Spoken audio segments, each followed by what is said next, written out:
He stood at the gate of the wedding in a simple suit, quiet and still. People looked at him, then looked away. No smile came his way. No greeting. No one asked why he was there. Not a single hand reached out. When he stepped inside, the space around him changed.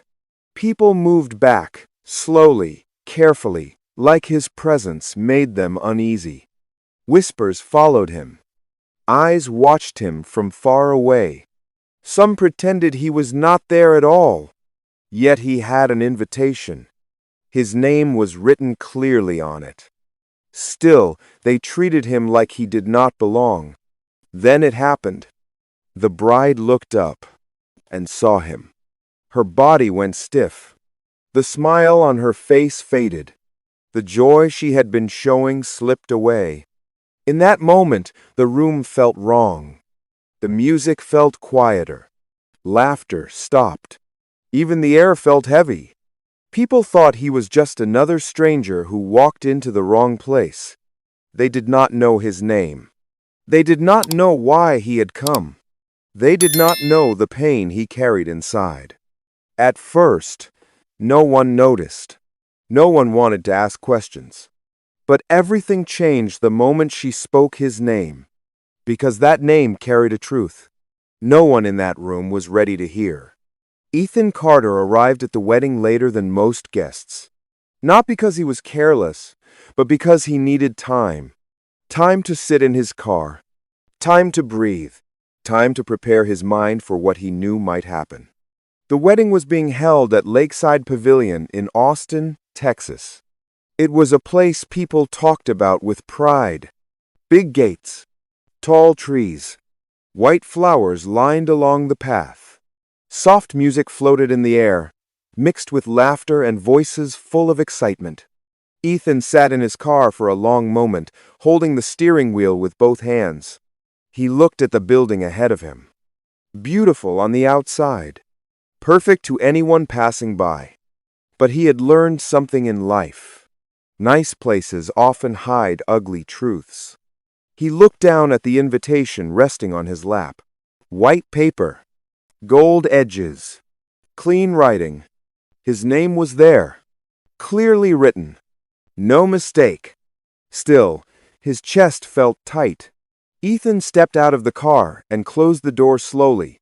He straightened his jacket, adjusted his tie, and began to walk toward the gate. The moment people noticed him, things changed.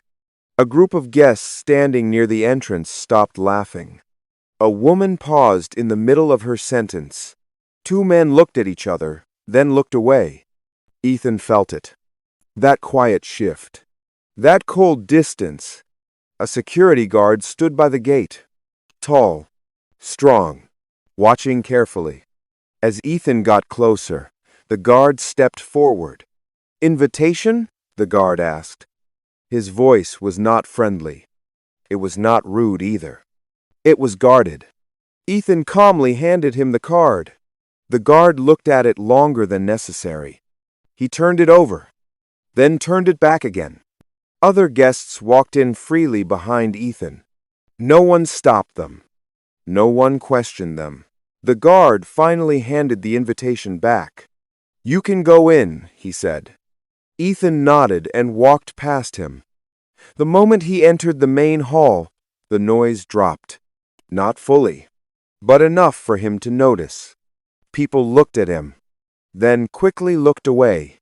Some whispered. Some stared for too long. Some pretended he was not there at all. Ethan walked slowly, taking in everything. The bright lights, the long tables, the plates already set for dinner. He searched for his seat. He found a table with empty chairs and stepped closer. Before he could sit, a woman rushed over. "Sorry," she said quickly. "These seats are reserved." "Reserved for who?" She did not say. Ethan nodded. "No problem." He moved on. The same thing happened again. And again. Different faces. Same excuse. By the third time, Ethan felt something familiar. Not anger. Not fear. Something heavier, something old. He finally found a single chair near the service door.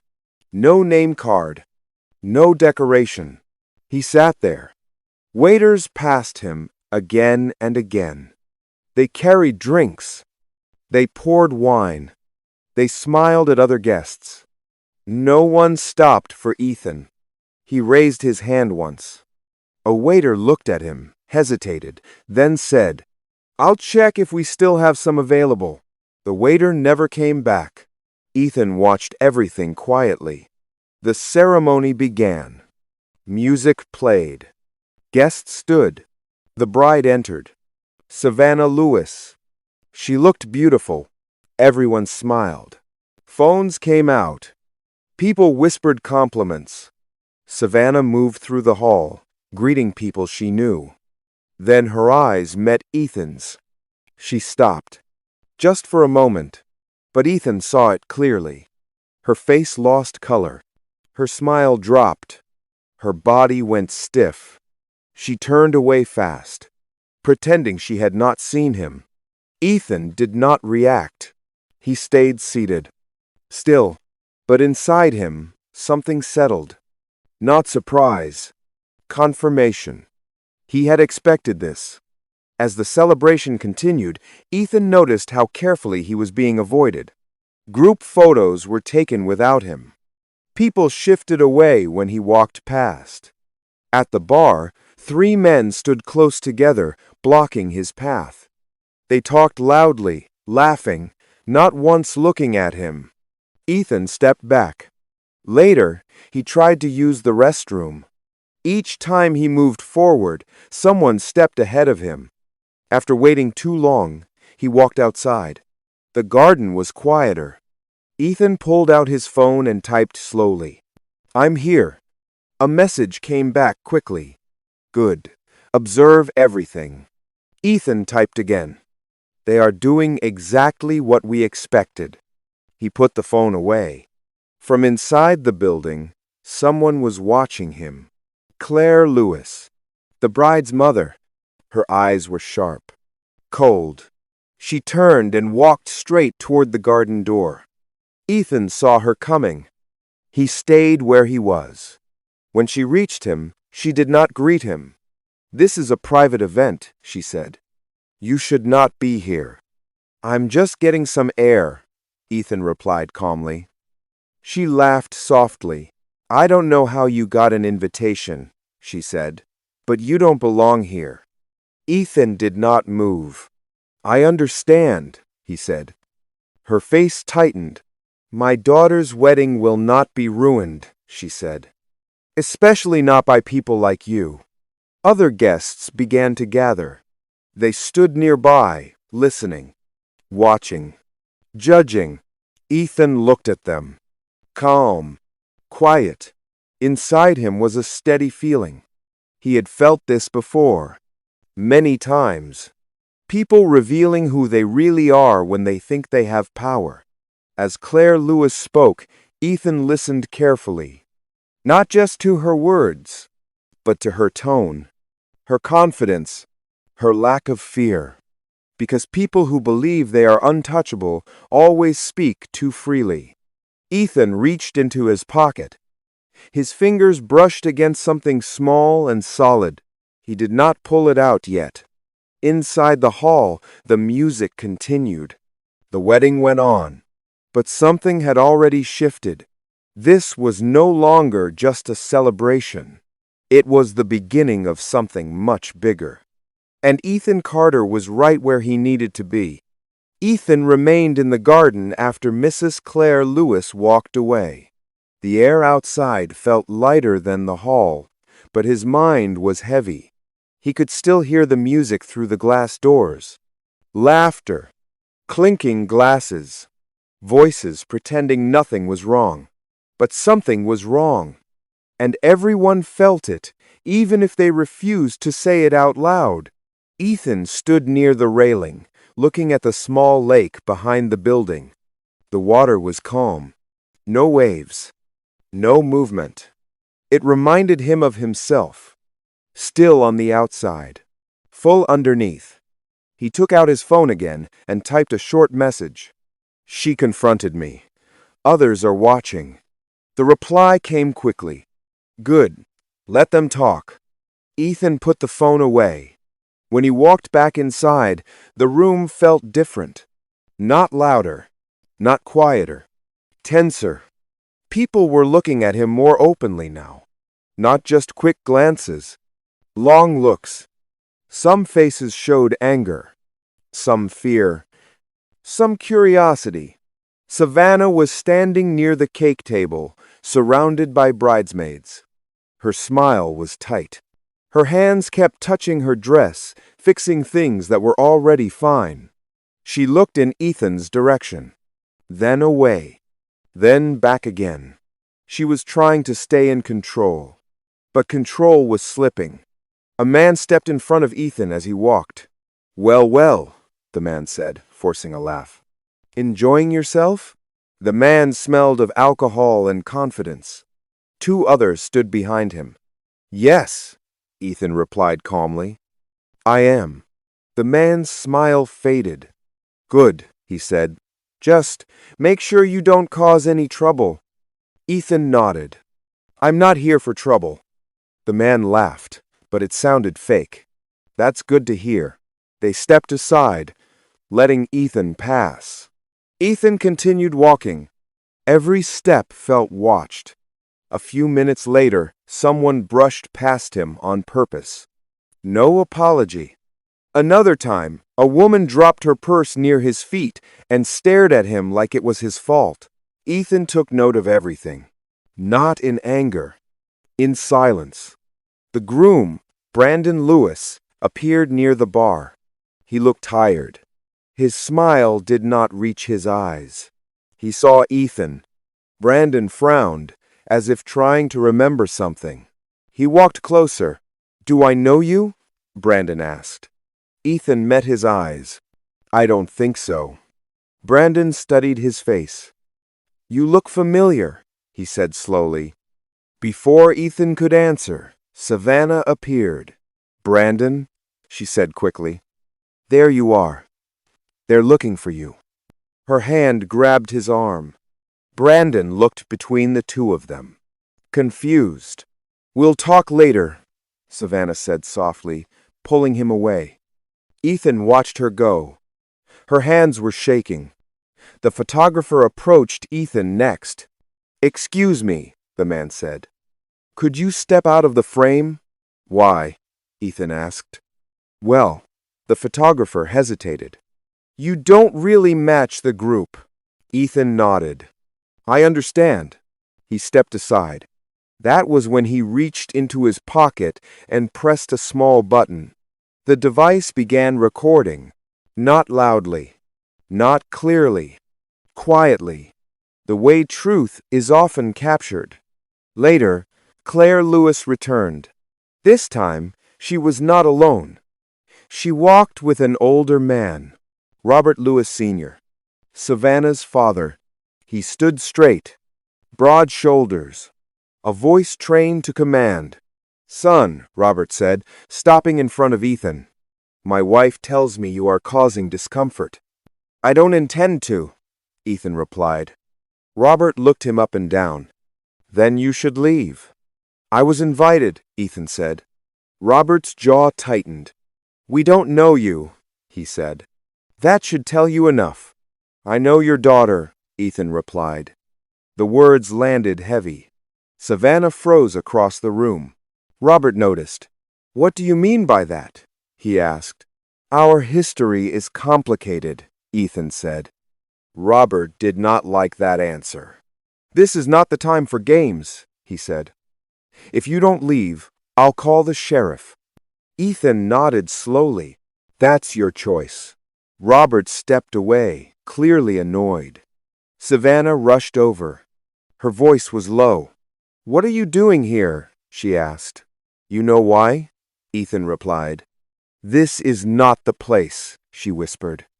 Then when is? He asked. Savannah swallowed hard. People nearby pretended not to listen, but they were listening. We can talk later, she said. Ethan shook his head. You've had years. Savannah's face tightened. You don't understand, she said. Ethan looked at her calmly. I understand more than you think. She stepped back. Her breath was shallow. Robert returned, phone in hand. I've called the sheriff, he said loudly. He'll be here soon. A ripple went through the room. People whispered again. Ethan felt it. The shift. The moment where fear began to change sides. He took out his phone, sent a message. They've called law enforcement. The reply came fast. Perfect. Stay calm. The music slowed. The celebration felt forced now. No one was dancing. Savannah stood still, staring at Ethan. Her eyes were full of panic. She had hoped he would stay silent. She had hoped he would leave. She had hoped this day would pass without facing what she buried. But Ethan did not come to be silent. He came to be patient. The glass doors opened. A man in uniform stepped inside. The sheriff. He looked around, then saw Ethan. His steps slowed. His face changed. Sir, the sheriff said quietly. Ethan nodded. Sheriff. The room fell silent. Robert stared. What's going on? He asked. The sheriff swallowed. I need to speak with Mr. Carter, he said. Savannah's knees weakened. Claire gasped. People stepped back. Ethan stood still. Calm. Ready. Because this was the moment the mask began to crack. The room was silent. Not the kind of silence that feels calm, but the kind that presses on people's ears. The music had stopped. No one laughed. No one moved. The sheriff stood near the door, his hat in his hand. He looked at Ethan with respect, not confusion. Sir, the sheriff said again, lowering his voice. I need a word with you. Robert Lewis stepped forward, anger clear on his face. What is this? Robert demanded. You were called to remove this man. The sheriff did not look at him. Mr. Lewis, he said slowly, this situation is not what you think. Claire Lewis grabbed her husband's arm. What do you mean? She asked. He's disturbing our family event. The sheriff took a breath. Mr. Carter is not the one in trouble here. Whispers spread like fire through dry grass. Savannah felt weak. She held on to the edge of a table to stay upright. Ethan stepped forward.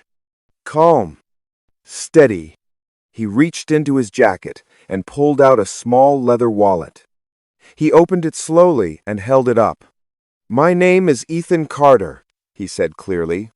I work for the United States Department of Justice. Gasps filled the room. Robert shook his head. That's not possible, he said. You're lying. Ethan met his eyes. I am the Deputy Director for Civil Rights, Ethan continued. I oversee federal investigations into housing discrimination in Texas. Savannah's mouth opened, but no sound came out.